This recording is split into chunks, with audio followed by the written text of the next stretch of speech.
Hello everyone and welcome back to another Tabletop Odyssey video.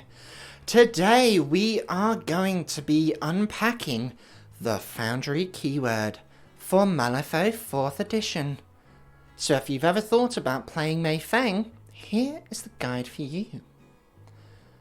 Now, who is Mei Feng and why play Foundry? Well, you see, Mei Feng is Malifaux's premier metal bender.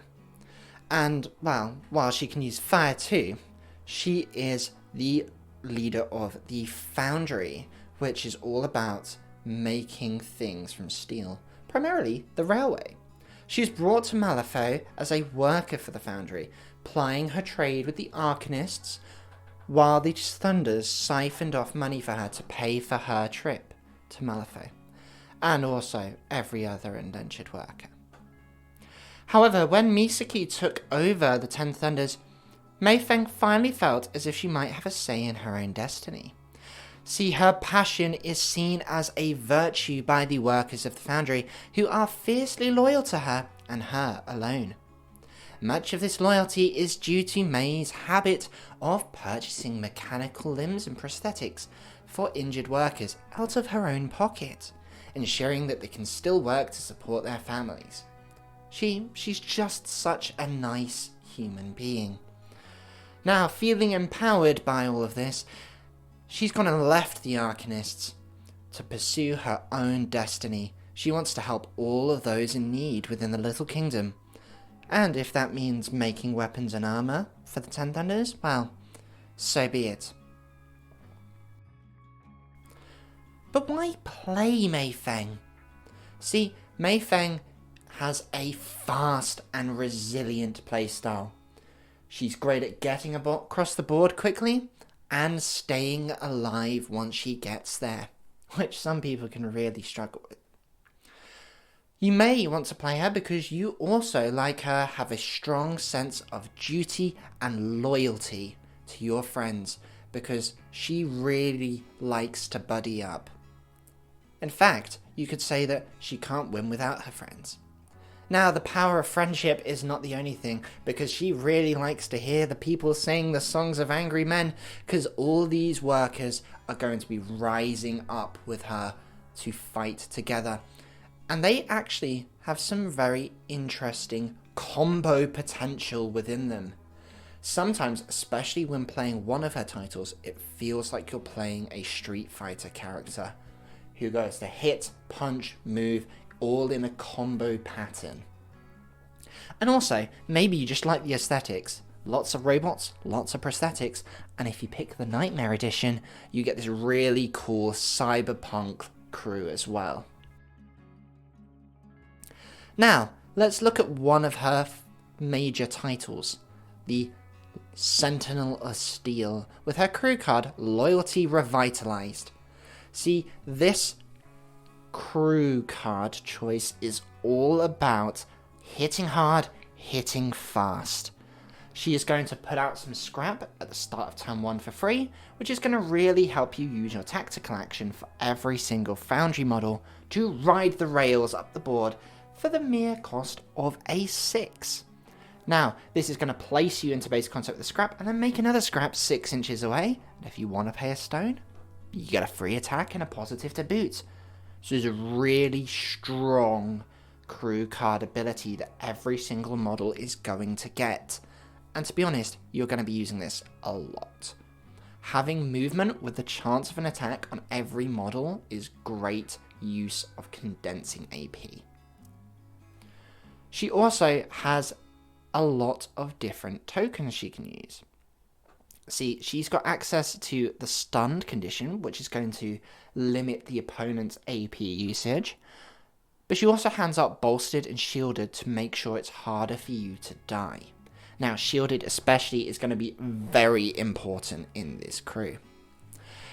But let's not remiss the scrap either. Scrap is both severe and hazardous. Not only is it going to be used as a place to jump to for your ride the rails, but you can use it to ping damage off enemies and also slow them down as well. Now, how does she take advantage of this? You see, the Sentinel of Steel is a very fast assassin character. And I say this because she has the best attack within 10 Thunders. And I don't say that lightly. See, she has Razor Claws, which is stat 6, damage 3, melee. Doesn't seem like a lot, but with razors, even better. But before declaring triggers, pay a stone, you get 2 triggers, regardless of suits. And these triggers are amazing. You have the chance for a coordinated attack, which you'll have a friend nearby, obviously, with like the Metal Golem or Kang. You've got reactive chemicals, so if there's multiple enemies nearby, one of them's going to be taking the same damage -1, which could be quite a lot with razors. Rounding kick is going to give them an extra damage on top, and anyone else within an inch of this model.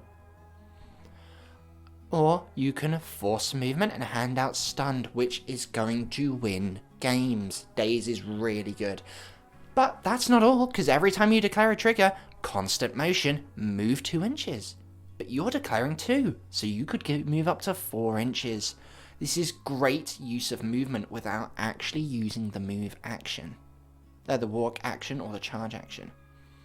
Now, she does have some other front of card things to keep her safe. Railroaded is kind of like an emergency stop button. If you have 2 stones spare, just stop the action, maybe keep yourself alive. Or maybe you've got Refine to just hand out some bolstered when scrap's made or removed. It's nice, but it's not going to make too much difference. You see, her main defense is just the fact that she's going to kill anything close by, so ranged attacks are the perfect way of taking her down, so it's something to keep an eye on. See, she is such a predator on the field because of Keep to Schedule, which allows you to choose another ally and tell them to ride the rails at a TN of 4 instead. That is really easy for them to get up the field together. Remember what I said about buddying up? Buddy, buddy, buddy. That is the theme of this crew, the power of friendship.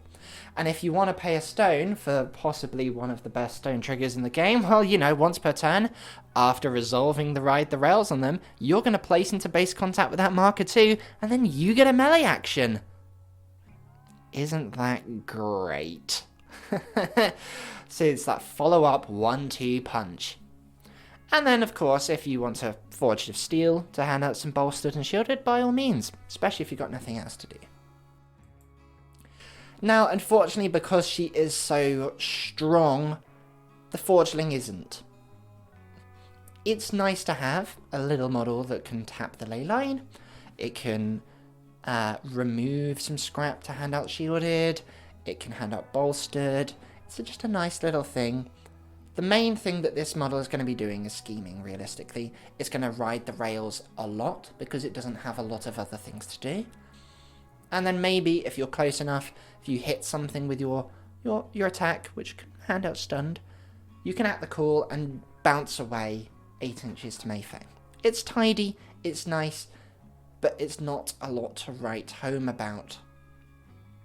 But then again, Mei Feng is that strong. Now your other choice, however, is to go the completely other direction. Go a little bit slower, safety first, and go for a very durable build that prioritizes lots of forced movement and hand pressure. See, Thunders have a very big theme of this, that one master is really aggressive and the other's kind of control-y. Mei Feng here, the Foreman, safety first is all about handing out shielded. So when a model in this crew is going to activate, they're going to hand out shielded to a friendly model. Friendly, not ally, model within 3 inches. They're handing shielded out. And this shielded is going to allow any Foundry models to get positives to their tacticals as well, which is fantastic.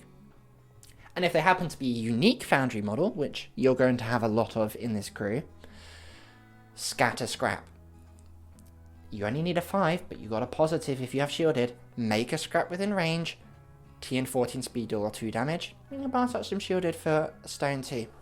It's very nice to have, but the most important thing is it's going to drain the hand, and it's a very cheap signature tactical action, which is going to be great for the theming of this. So how does she run with this?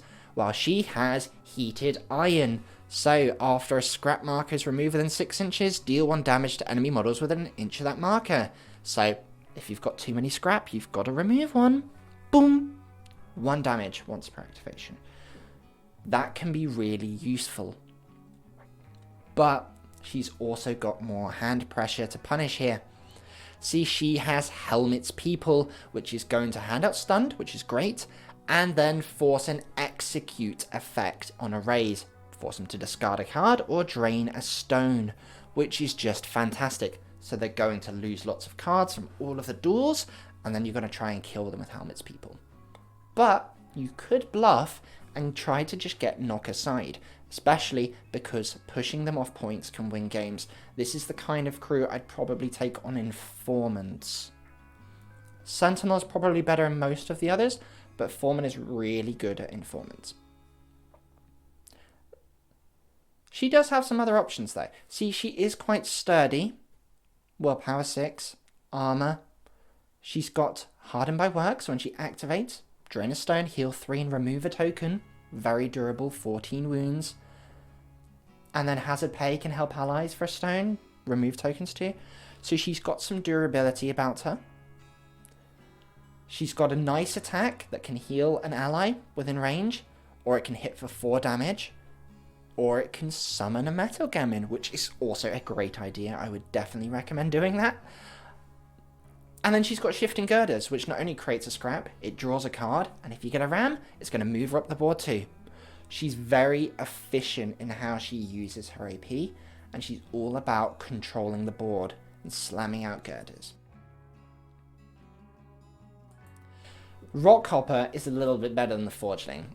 See, they're a little bit less defensive on their willpower, but they do have armor, and a Rust Cloud is going to give scrap markers in range a concealing trait, which is going to help you against ranged crews. And then you've got Demise, Dime a Dozen, which if you've got have scrap nearby, which you obviously will, you can just remove it to heal 3, making you a little bit tankier. On top of that, you've got a really nice medium-sized drill, which ignores some defensive abilities, deals 3 damage, and can pass out stunned and forced movement. Something you really, really like. They've also got a resupply, which is obviously a nice thing to have. Most totems have them. Just a nice way of picking up some cards when you need them. And then Rest Rush, which is unresisted, TN4, a choice of stunned or moving 3. This is fantastic. Now, obviously, a smart enemy will go, well, if I've already got stunned, I'm just going to try and take stunned again so you can't move me. But it puts them in an awkward position of turning off their triggers and making their free actions cost an action, or they're going to be pushed off of a point. We really like force movement here. The daze trigger on their drill, again, stunned and moving them 3. Very, very strong. And don't forget, they're unique, so they're going to use that crew card ability a lot. Now, we've got a couple of henchman choices here as well. Neil Henry is the first of them. He is what I like to call the accurate choice. He is going to be hunting down scheme runners. That's his main job. While he does need a buddy, he's very good at what he does. He can nail down if he's near scrap to gain a positive to his actions, which is just going to make his melee even accurate. It's on a skill of 7. While it only does 2 damage, it does have a crit strike or a knock aside that you can build in, or stunning strike, which are all very good triggers to have. He has it off a rush action, so he's not relying on a ride to rails to be useful. If you want to use them in Foreman, he has some movement to him. But he also has Gandhi Dancer, which ties into this, we want to be with our friends. See, Gandhi Dancer gets a friend to take the walk action, which is really nice, with a trigger to push him up as well. So it's just an extra thing about helping each other move across the board. And something that opponents might find annoying is that usually you can out-activate people and be certain that a model, if it's activated on the final turn, is going to be stuck there. It's not going to move. But in this crew, almost everything has a way to move allies as well, or move enemies, so you can really get back onto points and push enemies off them at the last moment. Essentially, this is a very nice, kind of cheap option. Kang, however, is a really, really good model for 9 cost. See, this man is a tank. He has 6s in both defenses. He has Laugh Off, so he ain't going anywhere unless you discard a card. And he's got Juggernaut, so all that damage is capped at 3, which means it's probably going to take them 4 hits to take down. It's probably going to be more. And, well, that can be made even worse, because if they have shielded, they're going to get positive to all doors. Positive, that's attack and defense. So, trying to get through this guy with this much health, access to healing, Juggernaut, high defenses, and a positive on all defensive doors. Is he even worth attacking? Well, you're going to make him want to be worth attacking, because this guy is not just durable, he's annoying too. He's got Fresh from the Forge, which is going to be able to heal the target and remove any number of tokens. He can target himself with this, so that's a lot of healing, remove any annoying tokens. You're going to be in a great place and hard to remove. You then got Workers Rise Up, a little bit of a trap. I would only recommend using this if you're in Sentinel of Steel who likes more minions, because Foreman wants more unique models. And this can be a way of pushing everyone up 3 inches and giving them bolstered.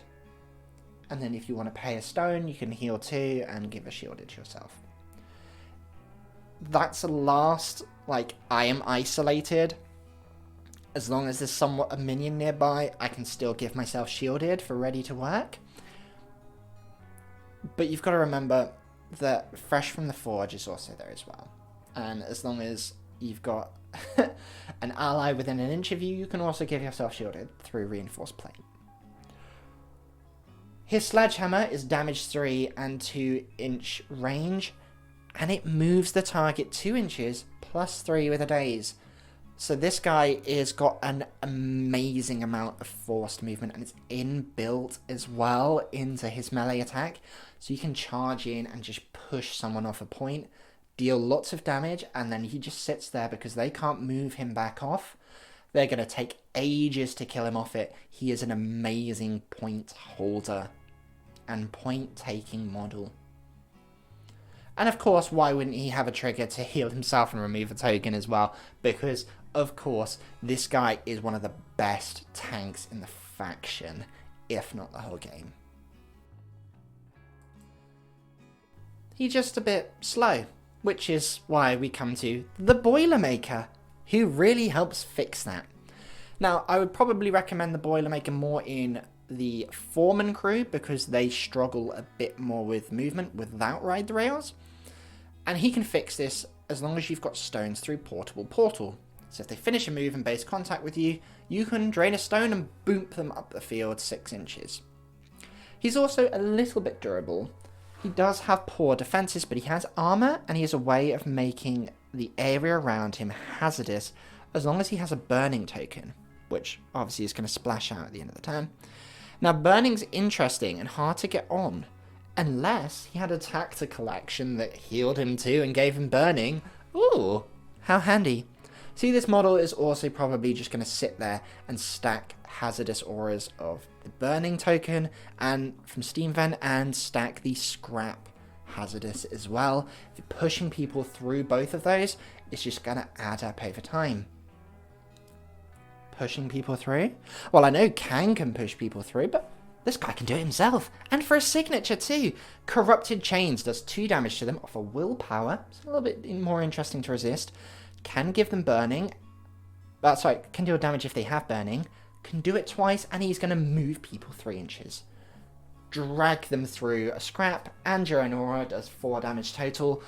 That's really nice, but it also helps take people off of points and away from markers and things and bubbles and things that they want to be near.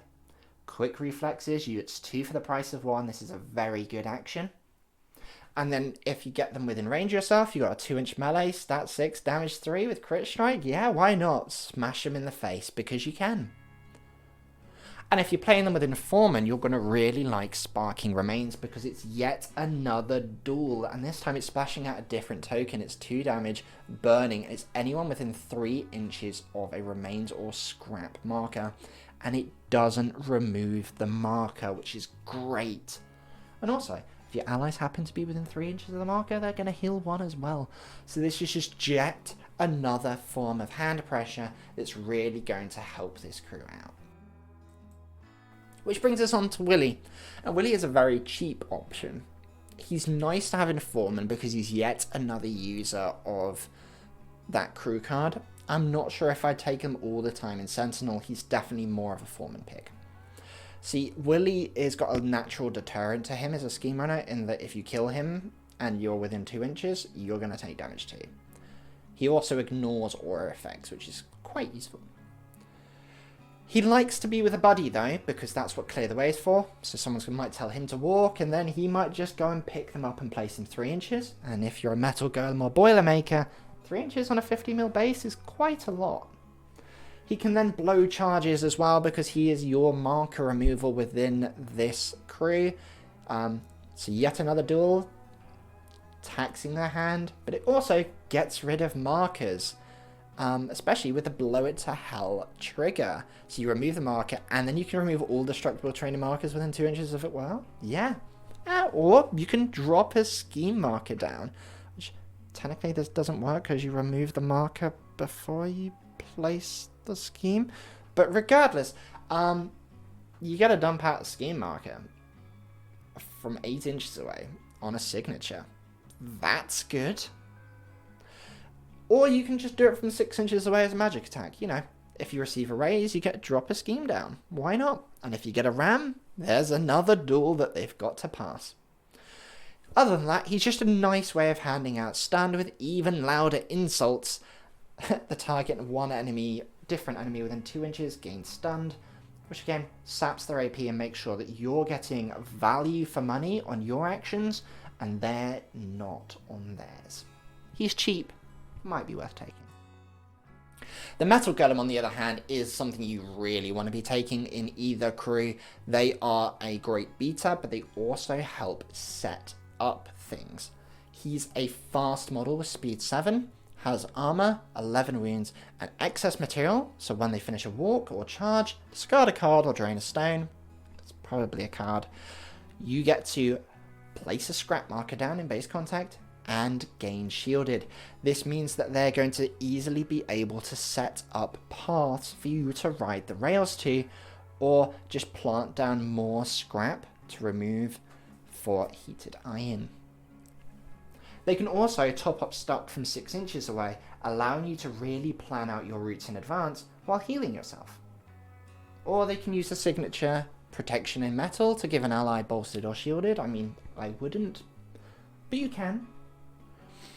Now, an interesting turn 1 play, well, you can do it later as well, but more efficiently on turn 1, is the Molten Creation. Once per turn, deal 3 irreducible to yourself, summon a Metal Gamin in base contact with you, and then you top up stock, throw a scrap marker out, and then tear off a bite to heal 2. So you're only really losing 1 health and a stone to summon a Metal Gamin who can ride the rails. That's really good use of an AP. Well, 2 IP technically, but you get what I mean. And having scrap 6 inches away is also actually really useful because you don't need to move that much. Because you can twist the rails, which means your 2-inch range can be drawn from a scrap marker within 6 as well. And line of sight, so you can pop that scrap within line of sight of you and attack round a corner of a building too. 3 damage is really nice, solid numbers. And Are My Eye makes it 4, and forced movement yet again. One of the best things ever. You love crows in this crew. They're really going to help push people off. You then have the Pressure Blast and Vent Steam triggers, which are both nice to have, but only if you're not drawing it from a scrap marker, because it does actually need to be from you. it pushes them away or deals extra damage, both of which are nice. Very strong model. I would probably put this in most lists.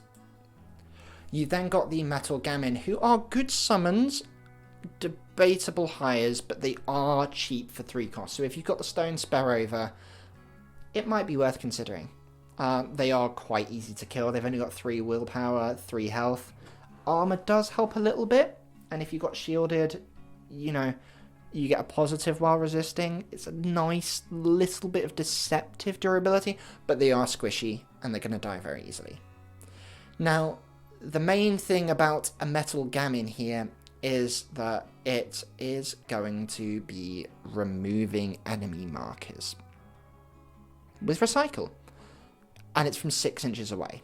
So most of what they'll be doing is either riding the rails and tying up enemies, or they'll be getting into position and then deleting enemy markers from 6 inches away on a team of 3. And then if there's an ally within 3 inches of that marker, they're going to get bolstered or shielded, which is just really nice. You might strike the anvil with them. If you do, you probably won't remove the scrap for stunned, but you might. But it does have a handy knocker side trigger, which once again, pushing people off points is good. Forced movement is great, and these guys basically only cost 1 stone and an action from either Foreman or a Metal Gamin. So they're really good.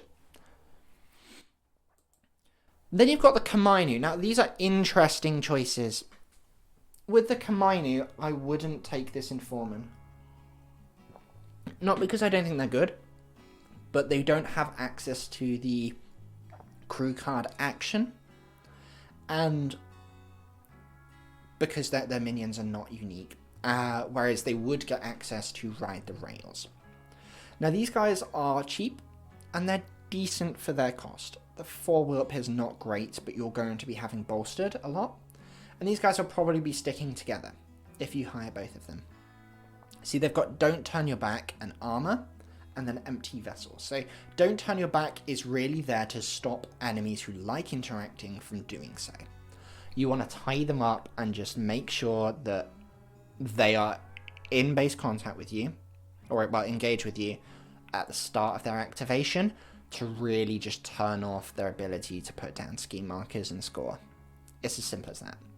Empty Vessel, of course, if you've got a buddy with you within it 1 inch this time, which is a little bit tighter, you're going to have that ability to just gain a bolstered, which is going to put you at a 6/5 stat, which looks a lot better with armor, right? Now, Pounce on Chest is a nice signature to have. It does do 2 damage. It can't be declared if you're engaged, though, and it places you in base contact with the target. See, the can't be declared with it while engaged is the kind of the annoying thing. So the ability to use Ride the Rails if you are engaged is great, because you can almost ride the rails out and then pounce on chest back in. Steelbond Sentinel, though, movable friendly models within 1 inch of the target up to 3 is great. Puts people back where they want. So you're going to be able to jump in to someone and free up an ally if you want. That's why they're really good to like follow around with Steelworkers who don't want to be tied up. You can jump on an enemy, be like, nah, I'm going to move him out of engagement. You're engaging me, and you're not going to turn your back now. 2 damage on top is even good as well. So it's just a nice thing to have. Protective Claws, 2 damage, stat 6. It's not bad. And you can hand out allies bolstered. It's alright. The interesting thing is, though, like, because you've got armor and 8 wounds, Unnatural Vigor makes you surprisingly tough. You've also got Siphon Life, which, again, heals you and does 1 extra damage. So now your attacks are 3 damage, healing 1 attack. Or you can Onslaught as well. So, like, it's got surprisingly good triggers on its melee for a 6 cost minion. It really wants to be in Sentinel because it has that extra movement options. It's not limited to targeting an enemy and making sure it goes off. Less so in Foreman, but it's just an interesting choice pick for Sentinel of Steel. Then you've got the Steelworker. Now this is a really strong minion, but it maybe isn't seen as good as it is in Sentinel because everything is so mobile. This is really going to shine in Foreman as your choice of minion, because this guy is a fantastic scheme runner. Okay, he's fragile, he's got 6 wounds, he's got 5/5 stats. Resilience okay, but it's realistically not going to help a lot. But the main thing is, if you have shielded, which you will in Foreman, +2 speed. So that speed 6 becomes speed 8. And then you have the onward tactical action. So now you've got a model that can move 24 inches a turn. This is great. So you can just like move 16 inches, drop a scheme. Or scheme, move 8, drop a second scheme. You've really got a fantastic scheme runner here. Their attack's okay. Ignore it, you're probably never going to use it. Shovel faster is interesting though, because you can target friendlies as well and move someone 3 inches. It's forced movement. You can bring allies onto points or take enemies off of them. Yes, it needs a 7, and yes, you need to win the willpower, so don't expect it to go off a lot, but when it does, it's really strong. The trigger's fine. This model is amazing for 5 stones. Do not sleep on it.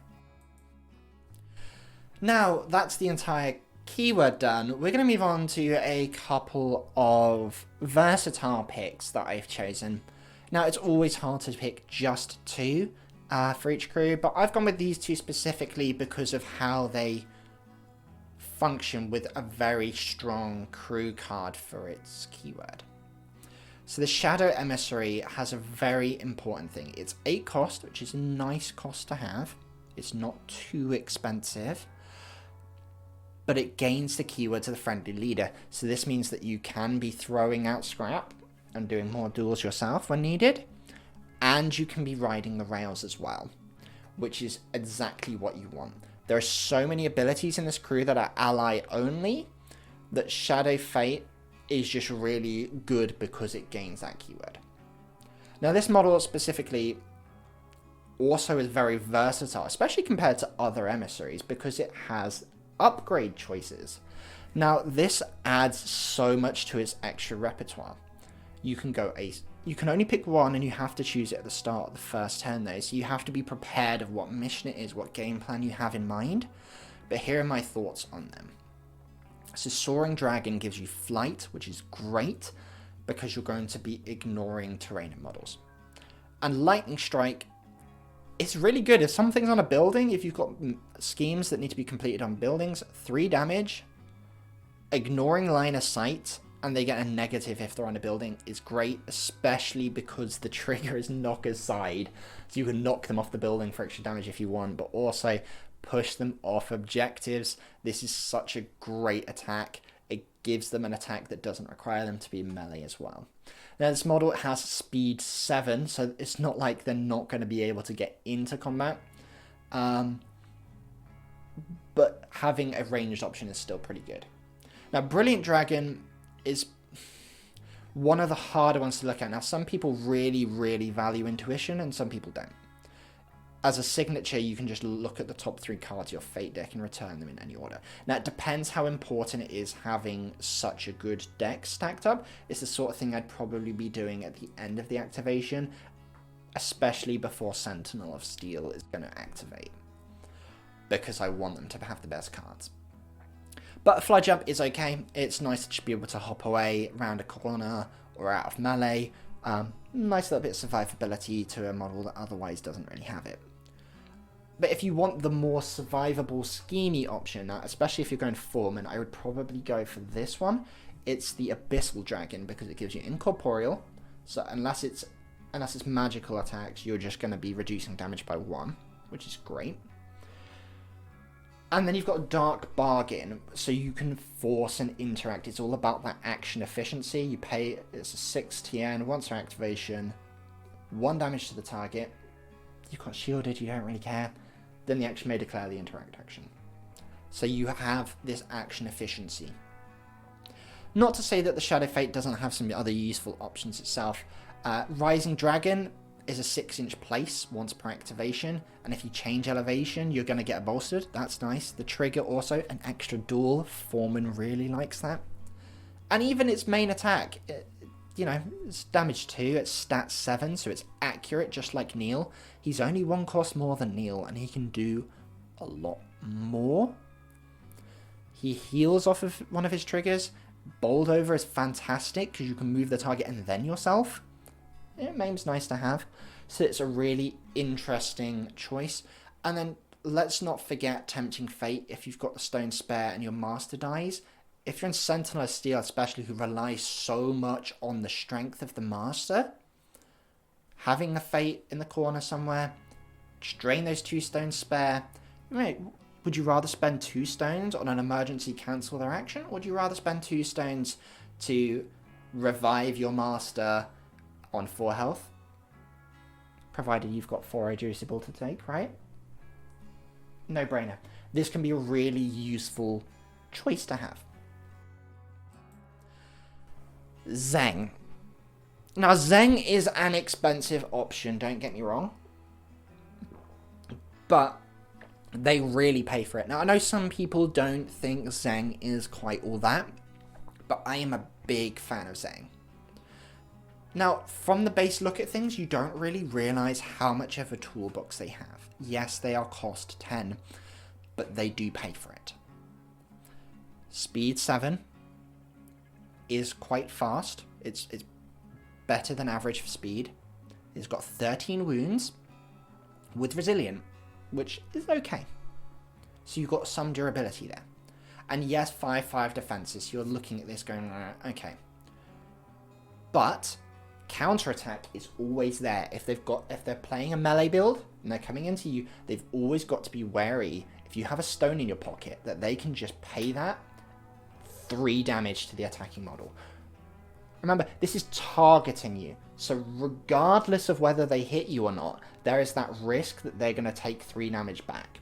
And if they're only hitting for like 2 damage, and they've got a risk of taking more back. You get Vengeance from last edition, which was so good of an ability. You do have to pay a stone for it, but there's always that risk in melee that he's just going to bite back hard. And then you've got the option to give yourself this Petrified Sentinel upgrade. So when you're in position, you can stop yourself being moved by friendly effects, but you make that defense a 7. So against melee attacks, defense melee attacks, this is a really durable model. He's a point holder. There are other reasons I like this though, because remember, speed 7, and he has the Onward as a signature tactical action. That makes this quite a fast model. If you've got the upgrade, Tenacity, discard a card, they're going to heal too. 13 wounds, he's now really durable as well. So you've got to consider there's lots of versatility. He has a very strong attack with Eviscerating Bite. Gets a positive if there's no enemy models within 4 inches. It's damage 3, 2 inches, with a Pouncing Strike. So you can jump 5 inches and attack someone else. Great movement. Draw their attention. You can get someone to interact within your line of sight. You want this guy in the middle of the board. He is going to be commanding. If you have the upgrade on, you've got Sentinel's Embrace. You can place a friendly within an inch of you. So if they're in trouble and you've realised, oh, maybe I've overextended, back to me. It's okay. Buddy up. We'll get that shielded back up. We'll heal you back up. Get back into the bubble of safety. Oh no, I'm alone on a point. I'm going to bring my buddy back into it and we're going to take this point. They always have to be careful of it. Or, of course, you can Intimidating Roar and push the enemy off the point 6 inches away. And if, the stone's there to heal you 3 and give you that extra defense if you want. Intimidating Roar can be very, very useful at just pushing people off. We love force movement. And then finally, Memories of Granite. It's yet another duel that Foreman likes. And this is a model that I think shines better in Foreman, but can still be useful in Sentinel. See, Foreman obviously struggles with this movement a lot more, and having someone who is able to at least bring people to him can be very useful. Memories of Granite though, TN13 defense tool or gain slow, and then he can deal damage through that or healing. He does everything. He's a massive toolbox. Yes, he costs 10, but he's certainly something that people have to consider. Might turn up in any Thunder's crew, and this guy is going to be able to fill any role necessary. With that said, let's get on to a quick bit of Tactica before we end this video. So if you're playing the Sentinel of Steel, that's your more aggressive ride the rails build, you're going to be thinking about your combo potential and keeping within pairs and trios, because she's going to be able to make you ride the rails. You're going to have people like Kang can force movement, Neil can force movement, they can buddy up together, and they're going to be able to coordinate attacks off of each other. You always want a buddy nearby. Hermione's as well, coordinated attack. You've got to think about who is buddying with who. Make sure that everyone's got a pair. And then think about some force movement opportunities and scrap placement. You really need to plan out where your scrap's going to be for where you want your models to teleport to. If you're going to score points, if you're going to remove models, you need to act like a scalpel and plan very far in advance. Remember that your opponent is going to be wanting to remove these markers to disrupt the flow of game, so make sure you've always got several ways to disperse scrap, but it does telegraph where you're going to move, but it can really set up some long distance traveling across the board.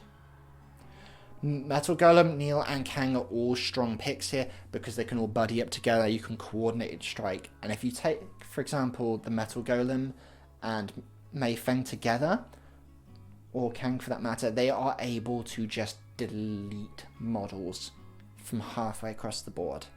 If you can get an alpha strike on their master, you can turn the game very quickly. But the best thing about this crew is that if I've placed scrap all the way along the center line, the chances are I can get to pretty much the center of the board or further from any point just by riding. Such a fast crew. You also want to be hit and running. Don't forget that you can ride out of combat as much as into it. And that is your main durability. You kill the things, and if you can't kill the thing, you run. Because it's a signature action and you can get out of the way. Okay? Now Foreman, you don't have ride the rails, but that isn't a problem because Steelworkers are super speedy. They're going to be your scheme runners. The Boilermaker is going to be teleporting everyone up in range, and Foreman herself, she can jump through by deleting a scrap. Okay? Get people into range, start pulling people into a bubble, getting your shielded set up because you want to be close to each other, handing out shielded down the line, getting those positives on your tactical duels, and then spamming those duels, getting that hand pressure on. And hand pressure with helmets leads to stone pressure, which leads to dead models. Dead models wins games, and if you can't be asked to do all of that, well, you've got a lot of force movement, so you're able to control the board, control who goes where and when, and pushing off enemies from points. Make them understand that you're going to be staying alive because you're a very durable crew, and forcing you off of points isn't going to work. But you can always push them off. I think this is a very, very solid keyword to choose. I would probably favour Sentinel of Steel in most matchups unless I'm playing Informants, where I think the Foreman has the advantage. It's a very versatile crew, durable and fast, but it does heavily rely on friends being around. It's a crew that does the basics well and is great for new players, but it's a crew that really needs your positioning in place. If you're playing against it, remember that this is a crew that telegraphs itself very easily. You know exactly where they're going to be in Sentinel because of where the scrap's going to be placed. You know that Foundry wants to be in a bubble, and if you can kill the Boilermaker, they're really slow and you can out-scheme them. It's all about engineering where you want to be. In the tournament setting, this is a great model because it's fast. This crew is so fast in Sentinel of Steel. You can get points early on the board, and then you don't have to worry about the timer. In Thunders, it's a very interesting choice because a lot of the crews can be very similar. I think Misaki and Yuko are both very similar, and they've got a fast aggressive option and that more tactical control option. So there are a little bit of concerns and planning, but I do think that Mei Feng does what she does very well. She's definitely more of the flexible ones that can switch between these, and more of the durable ones that Misaki and Yuko don't have. So if you're a Thunders player and you're thinking of picking a crew into Malifaux, maybe try out the Foundry. With that being said, this has been Tabletop Odyssey. I hope you've had a great time, and if you haven't already, like, subscribe, and give me suggestions on who you'd like to see next.